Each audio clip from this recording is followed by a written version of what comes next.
Shalom, tudo bem? Vamos começar hoje falando dos evangelhos sinóticos. Eu esqueci de comentar isso no princípio, mas eu quero falar hoje.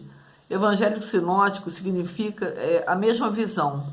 Então, os evangelhos de Marcos, Lucas e Mateus, eles são sinóticos porque eles têm a mesma visão. E muitas passagens que você encontra num evangelho, você encontra no outro também.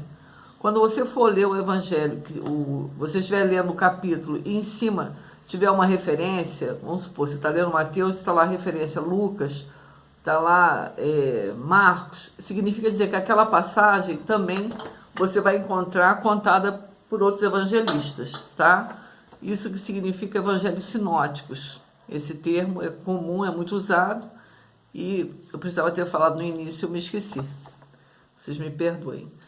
Vamos dar início hoje a Mateus 19, que diz acerca do divórcio.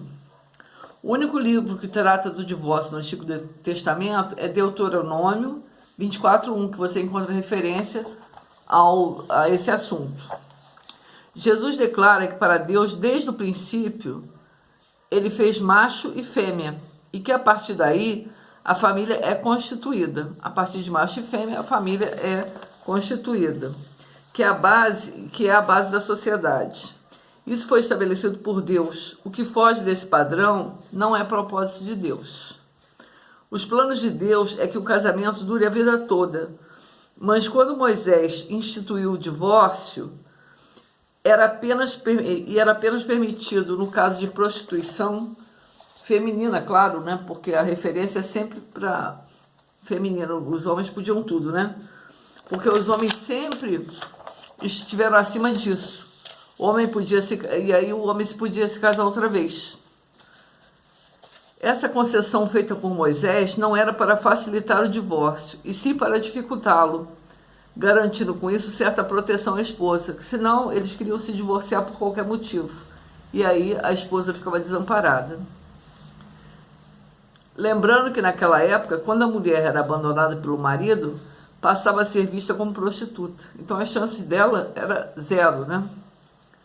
Na época de Jesus, os conservadores da escola de Shammai defendiam que o divórcio só seria possível se houvesse adultério, enquanto que os liberais da escola de Hillel defendiam o divórcio por qualquer motivo.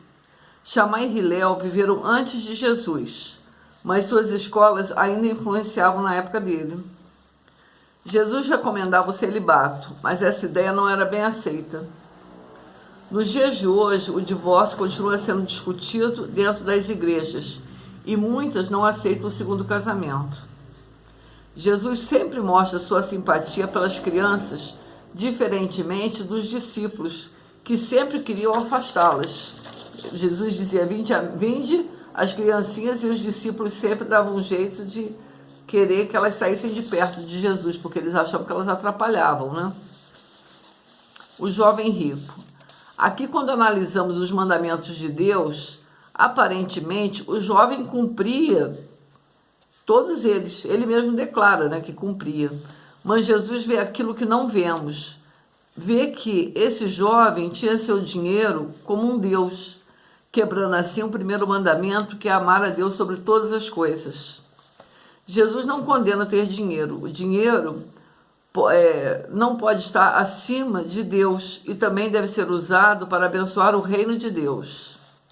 Aqui também o jovem, ao perguntar que bem farei para conquistar a vida eterna, ele pensava que a vida eterna poderia ser conquistada com alguma boa ação humana. Ao que Jesus responde, além de vender tudo, segue-me. Aqui está um dos segredos, seguir a Jesus. Seguir a Jesus, para mim, é o ponto alto, né? Além de abrir mão de todas as coisas, o homem deve seguir a Jesus. Todos os dias devemos nos esvaziar de nós mesmos para seguir ao Senhor. Quando ele faz referência do camelo passar pela agulha, alguns estudiosos acreditam que ele fazia referência a uma pequena porta que se mantinha aberta junto ao grande portão que protegia a cidade murada. Depois ele fala dos 12 tronos, e esses 12 tronos falam que os apóstolos se assentarão para julgar as 12 tribos de Israel. Com isso, essa passagem confirma as promessas de Deus para a nação de Israel. Você pode ver em Isaías 1:26. Fala também da impossibilidade do homem salvar a si próprio. Isso não é possível, né? Só quem nos salva é o Senhor. Por melhor que o homem seja, ele não consegue por si só conquistar a salvação. Ele precisa que o Senhor venha resgatá-lo. Fala da recompensa para aqueles que o seguiram e seguem, que abriram e abrem mão da sua própria vida para priorizar o reino. Estes receberão um galardão, é promessa, né? E herdarão a vida eterna.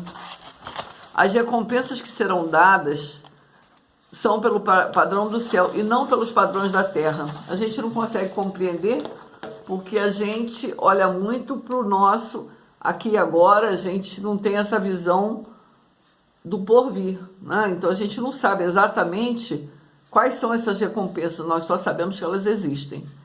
Então, assim, para a gente conquistar, o segredo é seguir a Jesus e se arrepender todos os dias, e se converter todos os dias e procurar ser melhor a cada dia. Esse é o segredo, um dos segredos, né, de conquistar a vida eterna, tá? E para lá que nós vamos, se Deus quiser, tá bem?